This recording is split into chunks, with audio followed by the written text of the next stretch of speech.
따라해 볼까요? 예배는 세상을 이기는 힘입니다. 예배는 세상을 이기는 힘입니다. 오늘 예배 가운데 부어주시는 신선한 기름 부어주심으로 일주일 동안도 세상 가운데 승리하며 살아갈 수 있기를 주님의 이름으로 축복합니다.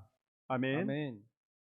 이 시간 사무엘상 8장 가지고 당신의 왕은 누굽니까? 라는 제목으로 말씀 전할 때에 말씀이 귀에 들려지고 내 삶 가운데 실제가 되어지는 은혜가 있기를 주의 이름으로 축복합니다. 아멘. 이스라엘 백성들이 사무엘에게 나아가서 왕을 요구하죠. 왕을 요구한 이유는 크게 두 가지입니다. 첫째는 이방 문화에 대한 부러움 때문입니다. 하나님께서 12사사를 통해서 항상 이스라엘을 건져주셨는데 이스라엘 백성들이 볼 때에 불만이 있었습니다. 12사사는 한결같이 2% 부족했습니다. 2%만 부족해야 되는데 많게는 50%도 부족했습니다. 예를 들어서 첫 번째 사사가 누굽니까? 온니엘입니다. 온니엘은 유다 지파가 아니라 엄밀히 따지면 에돔 족속 이방인입니다. 기드온은 아시다시피 겁쟁이였죠. 사사 가운데 에웃은 오른손이 불구였습니다. 삼갈은 목동이었습니다. 드보라는 여자였습니다. 이스라엘 백성들이 감사하는 세 가지가 있습니다. 첫째는요, 이방인이 아닌 것, 그리고 여자가 아닌 것, 또 종이 아닌 것인데 사사 가운데 이스라엘 백성들이 싫어하는 이방인이 포함되어 있고요, 또 여자가 끼어 있습니다. 이렇게 한결같이 사사들은 2% 부족하거나 야일, 입산, 압돔처럼 많이 부족했습니다. 그러던 어느 날 암몬 족속 나하스 왕이 이스라엘을 쳐들어오게 됩니다. 적군이지만 너무 멋있는 거예요. 백마 타고 멜류관을 쓰고 앞으로 좌로밭, 우로밭, 돌겨 활을 쏴 그러니까 일사불란하게 움직이는 모습을 보면서 적군의 왕인데도 너무 멋있는 겁니다. 우리도 저런 왕을 갖고 싶다라는 마음이 백성들 마음 가운데 생기는 거예요. 또 가나안 민족을 보면서도 우리도 저렇게 멋있는 조직을 가진 나라가 되었으면 좋겠다는 갈증을 가졌습니다. 하나님이 통치하시고 지휘하시는 전쟁이 아닌 이방 민족들의 군대 조직을 부러워했습니다. 그래서 5절과 19절에 하나님이 아닌 이방 민족의 조직과 역사를 동경하면서 계속 왕을 세워달라라고 요청하죠. 5절에 보게 되면 우리에게 왕을 세워 우리를 다스리게 하소서 한지라. 19절도 우리도 우리 왕이 있어야 하리니. 그들이 또 왕을 요청했던 이유는 사무엘이 나이가 많아 늙었고 사무엘의 후계자로 두 아들이 사사로 제사장으로 사역을 하고 있었는데 지금 두 아들이 뇌물을 받고 재판을 엉터리로 하고 있는 것입니다. 사무엘은 이스라엘을 다스리기에 바빠서 자녀들 교육에 많은 관심을 가지지 못했던 것 같아요. 바쁜 부모들이 흔히 하는 실수하는 부분이죠. 더군다나 사무엘은 자랄 때 아버지의 존재 없이 자랐습니다. 성막에서 예배를 우습게 여기고 하나님을 우습게 여기는 홈리와 비느하스라는 형들을 보면서 자랐죠. 엘리에게서 제대로 배우지를 못했습니다. 아버지의 역할이 뭔지를 잘 몰랐겠죠. 그래서 그런지 사무엘도 자식들을 제대로 가르치지를 못했습니다. 그리고 아버지가 너무 탁월하고 출중하니까 이스라엘 백성들을 볼 때 아들들은요 전혀 성에 차지 않는 겁니다. 그래서 장로들이 찾아와서 이런 지도자들을 우리의 지도자로 세울 수 없습니다. 우리는 참신하고 뛰어난 지도자를 원합니다 라고 사무엘에게 두 아들의 탄핵을 요구하며 왕을 요구합니다. 이렇게 백성들이 세상의 왕을 요구한 것은 어떤 의미를 가집니까? 이것은 하나님의 통치를 거절한 거예요. 이스라엘 역사에는 제도적으로 왕이 없었습니다. 지금까지 하나님이 이스라엘의 왕이 되셔서 직접 다스리셨습니다. 아멘. 이것을 신정정치라고 하는데요. 그런데 왕을 요구한 것은 하나님에 대한 영적 반역입니다. 기존에 왕이 있는데도 새로운 왕을 세워달라는 것은 지금의 왕을 인정하지 않겠다는 거예요. 표면적으로는 사무엘의 아들들 핑계를 대지만 사실은 하나님의 지배를 받지 않으려고 하고 자기 멋대로 살고 싶은 갈증이 있었기에 그들은 하나님의 통치를 거절했습니다. 이것은 하나님의 왕 되심을 거절하는 거예요. 내 마음대로 내 소견대로 살고 싶어 합니다. 그래서 하나님의 말씀, 하나님의 율법, 하나님의 통치를 거절합니다. 여러분, 예수 믿는 사람들에게 왕은 하나님이십니다. 아멘. 우리 인생의 영원한 왕은 하나님이십니다. 아멘. 할렐루야. 아멘. 이미 왕 되시고 이미 모든 전쟁으로부터 싸우고 계셨던 하나님을 뒤로하고, 자 6절에 보게 되면 우리를 다스리고 우리 앞에서 우리를 위해 싸울 수 있는 눈에 보이는 왕을 달라고 지금 백성들은 조르고 있는 거예요. 혹시 우리도 이스라엘 백성들처럼 보이지는 않지만 뒤에서 도우시는 하나님보다는 눈에 보이는 것들만 쫓아다니고 내 눈에 확인할 수 있는 확실한 것만 의지하려고 하지는 않습니까? 하나님은 7절에서 그들의 말을 들어서 왕을 세우라 라고 말씀하십니다. 7절에 보게 되면 여호와께서 사무엘에게 이르시되 나를 보려 자기들의 왕이 되지 못하게 함이니라. 그래서 세워진 이스라엘 초대 왕이 누굽니까? 사울이죠. 사울이 유다 지파죠. 베냐민 지파입니다. 아니 유다 지파에서 왕이 일어난다라고 창세기 49장에 예언했으면 유다 지파에서 왕이 일어나야죠. 왜 베냐민 지파에서 왕이 일어납니까? 이것은 벌로서의 응답입니다. 한마디로 징계. 하나님께서 백성들을 징계하신 거라는 겁니다. 자, 사무엘상 12장은요. 사무엘이 사울을 왕으로 세우는 대관식 자리에서 한 설교입니다. 자, 11절에서 13절을 보게 되면 사울을 왕으로 세우는 자리에서 대놓고 아주 노골적으로 백성들 앞에서 이 왕은 너희가 하나님을 무시하고 인간 왕을 구하였기 때문에 벌로서 주신 왕이라고 설교합니다. 호세아서 13장 10절, 11절에서도 이스라엘의 왕을 하나님께서 세우신 것은 하나님의 벌이다라고 분명히 밝히고 있습니다. 사무엘은 왕이 세워지면 백성들이 치르게 될 대가들을 11절부터 아주 상세하게 설명해 주고 있습니다. 11절부터 보게 되면 이르되 너희를 다스릴 왕의 제도는 이러하니라. 그가 너희 아들들을 데려다가 그의 병거와 말을 어거하게 하리니 그들이 그 병거 앞에서 달릴 것이며 그가 또 너희의 아들들을 천부장과 오십부장을 삼을 것이며 자기 밭을 갈게 하고 자기 추수를 하게 할 것이며 자기 무기와 병거의 장비도 만들게 할 것이며 그가 또 너희의 딸들을 데려다가 향료 만드는 자와 요리하는 자와 떡 굽는 자로 삼을 것이며 아멘. 아멘. 자, 11절부터 보게 되면요. 왕을 세웠을 때 자녀들이 고통당하죠. 왕은 징집을 통해서 젊은 자녀들을 모집하여 군인으로 삼게 됩니다. 이들은요 전쟁을 수행해야 됩니다. 목숨을 걸어야 되는 거예요. 자녀들을 동원해서 무기와 병거와 장비도 만들 것입니다. 왕은 군인 가운데 천부장과 오십부장의 장교도 세울 것입니다. 이제는 징병뿐만 아니라 징용까지도 하는 겁니다. 그래서 왕의 밭을 갈게 하고 추수를 하게 합니다. 딸들을 데려다가 시녀 삼고요 궁녀 삼습니다.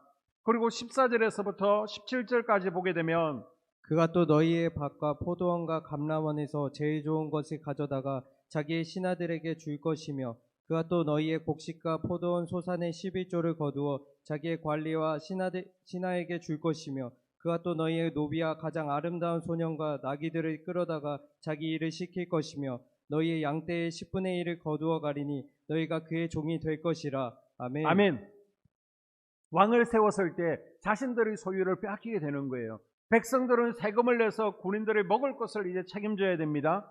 왕은 밭과 포도원에서 제일 좋은 것을 뺏어다가 자기 신하들에게 나눠줄 거예요. 왕은 곡식과 포도원 소산의 11조를 거두어 정치인들을 먹여 살릴 것입니다.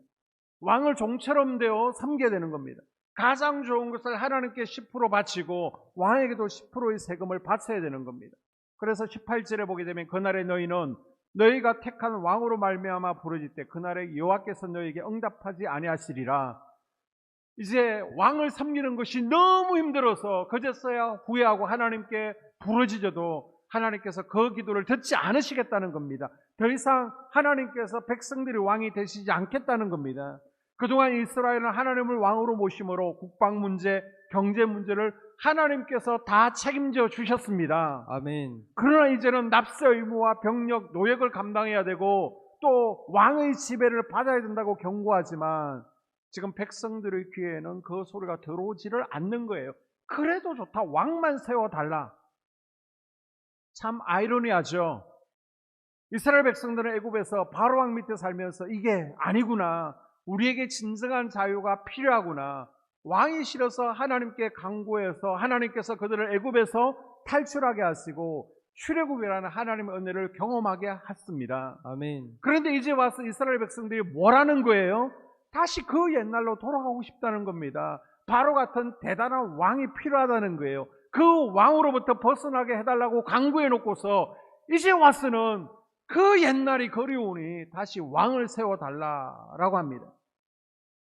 여러분, 나는 지금 누구를 왕으로 세워달라고 요청하고 있습니까? 예수님이십니까? 아니면 예수님 외에 그 다른 것입니까? 예수님을 나의 왕으로 모시는 것은 쉽지가 않습니다. 예수님을 왕으로 인정하게 되면요, 현실적으로 손해보는 것이 많은 것 같아요. 내 인생의 왕자에서 내가 내려와야 됩니다. 나는 이제 청지기, 종이 되어야 되는 거예요. 주인이 시키는 대로 살아야 됩니다. 내 것이 없는 거예요. 시간의 주인도 예수님, 물질의 주인도 예수님, 내 재능의 주인도 하나님. 여러 가지로 불편한 것 같고 힘이 들 것 같고 희생해야 하는 것이 많은 것 같습니다. 그래서 이제는 예수님 하나님을 제치고 내가 내 인생의 왕이 되어서 내가 하고 싶은 대로 내 옳은 소견대로 지금 살고 있지는 않습니까? 지금 이스라엘 백성들이 왕을 요구하는 것은 세계 정세에 딱 맞습니다. 이스라엘이 지금 시대에 뒤처져 있는 거예요. 다른 나라들은 강력한 중앙집권 체제의 멋있는 조직을 가진 나라인데 이스라엘은 조직이나 계획이라는 것이 없습니다. 그냥 주여 주여 무식하고 미련한 백성처럼 보여집니다. 이스라엘이 가나안 족속들의 군대를 부러워한 것처럼 우리가 세상을 부러워합니다. 너무 좋아 보입니다. 멋있게 살고 싶습니다. 이스라엘이 이방 민족의 문화와 역사를 동경한 것처럼 세상의 즐거움을 동경하고 있습니다. 인생을 멋지게 계획하고 폼나게 살고 싶어 합니다. 그런데 그 대가가 뭐라는 거예요? 아니, 주변에 보니까 장로라는 기독교인인데 권사라는 기독교인도 다들 그렇게 사는데 나도 그렇게 살면 안 되는 거예요? 네, 그렇게 사셔도 됩니다. 하나님의 은혜 안에 있는 친자식이라며 하나님께서 금방 때리시겠지만 하나님의 진노의 날까지 진노를 쌓게 될 뿐인 것을 기억할 수 있기를 바랍니다. 아멘. 여러분의 계획대로 내 인생이 내가 왕이 되었을 때 잘 풀릴 수 있습니다. 통장에 돈도 쌓이고요, 소원대로 척척 이루어질 수 있습니다. 그러나 이건요, 하나님의 축복이 아닙니다. 내가 하나님 뜻대로 안 사는데도 잘 풀리면 이건 하나님의 벌이에요. 아멘. 이스라엘의 왕을 세워달라는 소원에 하나님의 벌로서 응답하신 것처럼 우리의 계획과 소원에 기쁜 마음으로 하나님께서 응답하신 것이 아니라 우리를 저 위에서 떨어뜨리기 위해서 높은 곳으로 올려주시는 과정일 수도 있습니다. 벌이라도 나는 받고 싶어, 이렇게 여러분 생각하시면 안 되는 거예요. 오히려 저주가 되어집니다. 탈이 납니다. 하나님께서 복을 주시는 예수님 안에서의 복, 사명 안에서의 복을 누릴 때 탈이 나지 않는 것을 기억할 수 있기를 바랍니다. 아멘. 내가 내 인생의 왕이 되고 세상이 내 인생의 왕이 되면 편해 보이지만 결국 세상의 지배를 당하게 됩니다. 여러분, 하나님께서 책임 안 지십니다. 내가 무거운 짐을 감당해야 되는 거예요. 착취당하고 자녀들까지 고통당하게 됩니다. 그리고 세상의 통치를 받게 됩니다. 더 정확하게 말하면 예수님을 왕으로 모시지 않으면 우리는 사단을 왕으로 섬기게 됩니다. 세상 주관자인 악한 영들의 통치와 조종을 받으며 살아가야 된다는 말씀입니다. 여러분이 하나님의 종이 되는 게 나을까요? 마귀의 종으로 사는 것이 나을까요? 하나님을 왕으로 모시고 하나님의 종으로 살 때 불편한 점이 있습니다. 이스라엘 백성들이 애굽에서 바로의 종으로 살 때는 먹는 것에는 불편함이 없는 듯 마늘과 고기도 먹었습니다. 집도 있었습니다. 그런데 하나님을 왕으로 모시니까 광야에서 먹을 것도 없어 보이고 불편했습니다. 집도 없었습니다. 그러나 하늘의 양식과 구름 기둥, 불 기둥, 생수가 있었습니다. 아멘. 예수님의 종들이 기도하면 들어주셨습니다. 아멘. 그러나 마귀의 종이 기도하면요, 하나님께서 듣지 않으십니다. 너희들이 선택했으니까 너희 왕에게나 구하라는 것입니다. 여러분, 내가 왕이 되어 살면 잠깐 편할 수 있습니다. 그러나 그것은 영원한 양식이 아닙니다. 영원한 안식이 아니에요. 앞으로는 좋아 보이지만 뒤로는 빼앗기고 다 빼앗기고 착취당하고 자녀들까지 고통당하게 됩니다. 여러분, 나만 고통당하면 됐지, 여러분의 자녀들까지 여러분 때문에 고통당하게 만드셔야 되겠습니까? 여러분 저 멀리 보셔야 됩니다. 애굽에서 평생 살 수 없는 거예요. 애굽만 바라보고 있으면 안 되는 거예요. 우리는 가나안 천국을 향해서 가야 됩니다. 아멘. 여기서 움켜쥐고 있으면 세상 바로에게 빼앗기니 가나안 천국에 투자하는 게 더 남는 인생이 아닙니까? 똑같은 종의 삶이라면, 귀향이면 하나님을 왕으로 모시고 하나님께 투자하는 삶을 사는 게 낫지 않을까요? 아멘. 여러분이 잘 아시는 옛날 동화 가운데 호랑이 남매 이야기를 아시죠? 호랑이가 어느 날 남매만 있는 집에 찾아와서 엄마 목소리를 내면서 이 남매를 잡아먹으려고 합니다. 그때 남매가 하늘을 향해서 기도하자. 하나님 도와주세요. 하나님 살려주세요. 라고 그랬더니 하늘에서 동아줄이 내려옵니다. 그래서 남매가 이 동아줄을 붙들고 하늘로 올라갑니다. 호랑이는 다 된 밥인 줄 알았는데 놓친 게 아까웠습니다.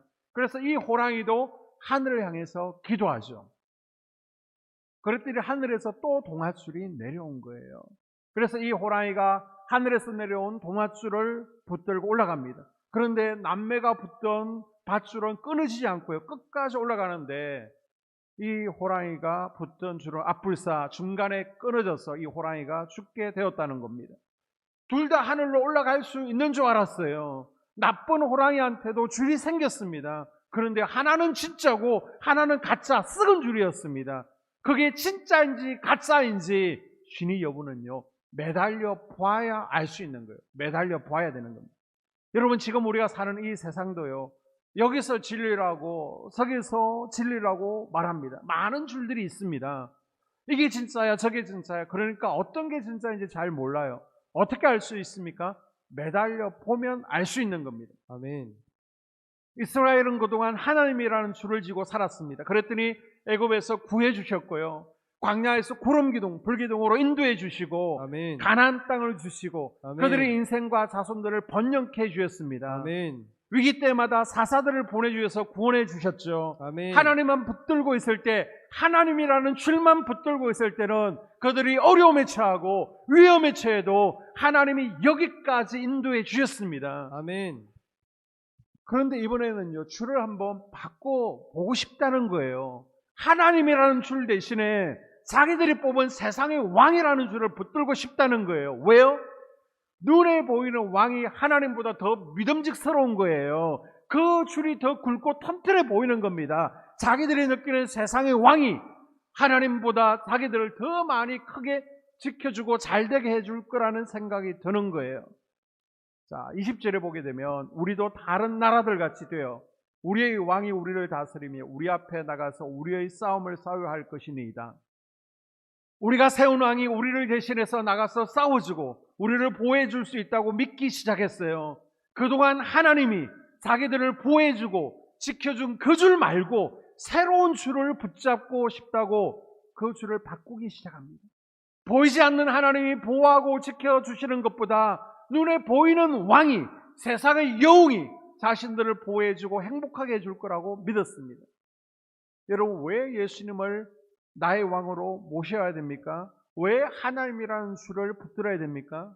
하나님이 나의 창조주 되시기 때문입니다. 아멘. 예수님께서 핏값으로 새 생명을 얻었기 때문입니다. 아멘. 하나님을 주인으로 모시지 않으면 우리는 사단을 주인으로 섬길 수밖에 없기 때문입니다. 여러분, 하나님을 믿는다는 것은 교회 생활을 잘하는 것만을 의미하지 않습니다. 그것은 내 삶의 모든 부분에서 하나님을 주인으로, 왕으로 모신다는 것을 의미합니다. 아멘. 이것을 그리스도의 주재권, 로드십이라고 말하죠. 삶의 모든 영역에서 통치권을 하나님께 내어드리는 것입니다. 아멘. 자, 앞에 화면에 있는 영상을 보시면서 왕이신 하나님께 내가 내어드린 영역은 무엇입니까? 그리고 내가 주장하고 있는 것들은 또한 무엇이 있는지 한번 체크해 볼 수 있기를 바랍니다. 인생의 계획, 하나님의 목적이 이끄는 삶을 살아가고 있습니까? 아니면 나 자신의 계획대로 살고 있습니까? 예수님은요, 먼저 그 나라와 의를 구하라. 그래야만 이 모든 것을 너에게 더해 주실 것이라고 말씀하셨습니다. 아멘. 물질과 재산에 대한 태도, 하나님의 것으로 인정하는 삶이십니까? 아니면 내 것이라고 움켜쥐고 있습니까? 예수님께서 너희 중에 누구든지 자기의 모든 소유를 버리지 않으면 너희 내 제자가 되지 못할 것이라고 분명히 말씀하셨습니다. 아멘. 자녀, 하나님의 것입니까? 내 것입니까? 아들이나 딸을 나보다 더 사랑하는 자도 내게 합당치 아니하다라고 예수님이 말씀하십니다. 아멘. 시간과 재능 하나님을 위해서 사용하고 있습니까? 아니면 나 자신을 위해서 사용하고 있습니까? 자녀들의 결혼 문제, 어떤 남자, 어떤 자매와 만나기를 원하십니까? 믿음의 자매, 믿음의 형제입니까? 아니면 직장이나 외모, 재산을 보십니까? 하나님은 우리에게 분명히 믿지 않는 자와는 멍에를 같이 매지 못하게끔 명령하고 있습니다. 아멘. 그리고 직장과 직업, 내가 이 직업을 가지려는 목적이 뭐예요? 하나님입니까? 아니면 나 자신을 위해서입니까? 그리고 내게 주어진 시간을 어떻게 사용하고 있습니까? 하나님을 위해 사용하고 있습니까? 나 자신을 위해서입니까? 여러분이 거주지를 정할 때 그 거주지를 정하는 가장 큰 이유는 무엇입니까? 하나님입니까? 아니면 내가 편한 곳, 그리고 부동산 시가가 많이 오를 곳입니까? 여러분 어떤 것을 보는 것을 즐깁니까? 어떤 말을 듣는 것을 즐깁니까? 그리고 어떤 말을 입으로 내뱉습니까? 이것이 감사의 말입니까? 복음을 전하고 믿음의 말입니까? 아니면 불평과 원망과 거짓과 불신의 말입니까? 왕이신 하나님이 내 속에 계신데 내가 함부로 말할 수 없는 거예요. 아멘. 그리고 여러분의 손과 발을 어디에 사용하고 있습니까? 섬김과 순종에 사용하십니까? 아니면 죄와 불순종에게 나의 손과 발을 내어주고 있습니까? 우리 몸이 성령의 전인 것을 기억할 수 있기를 바랍니다. 아멘. 오늘 말씀을 요약합니다. 사람은 누구나 하나님 앞에서 인생이라는 차를 운전하는 운전수입니다. 아멘. 그런데 세 종류의 운전자로 나눌 수 있는 거예요. 먼저 어린아이 같은 운전자가 있습니다. 인생의 핸들을 내가 잡는 것이죠. 그리고 하나님은 내 뒷좌석에 모시는 겁니다. 내가 가고 싶은 대로 운전해서 가는 겁니다. 그리고 청년 운전수가 있습니다. 평소 때는 예수님께 운전대를 맡깁니다. 그러나 결정적인 때는 자기가 핸들을 뺏고 자신을 드러내는 겁니다. 기분 좋을 때는 하나님 내 옆에 타십시오. 아니 하나님이 운전하십시오. 그런데 상황이 안 좋아지면요, 기분 나쁘면요, 내가 운전대를 뺏어버립니다. 내가 가고 싶은 대로 내가 운전합니다. 내 자신이 왕이 되는 것이죠. 그리고 성숙한 그리스도는요, 인생의 행들을 늘 그리스도께 맡기고 아멘. 나는 옆이나 뒷좌석에 앉은 그리스도인입니다. 아멘. 여러분은 어떤 운전수인가요?